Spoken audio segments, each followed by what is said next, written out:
Speaking of the upcoming PlayStation 5, this one was another one that you sent me, the Spider-Man Miles Morales Special Edition console, which is absolutely stunning.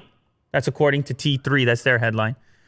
I feel the need to tell people right now, this is an artist's rendering here. This is not an official product that's going to launch. However, this may be inspirational for Sony because they are doing this exclusive title, this Miles Morales title. And in the past, Sony, they've done these special edition consoles. Mm-hmm. It's not out of the question. So if they get inspired, maybe they would do it. Although I think this guy pushed it a little too far.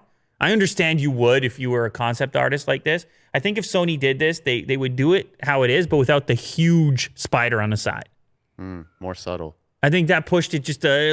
Well, who knows? If you're a Spider-Man fan, he did the controller as well. So you have a huge spider on the side of the PlayStation 5. You have a webbing. It's a whole red and black theme to it. I mean, it looks very cool, obviously.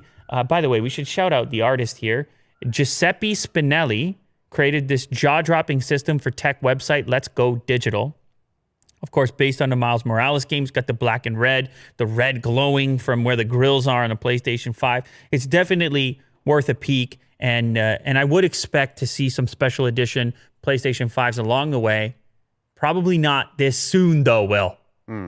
So we'll see what happens with that.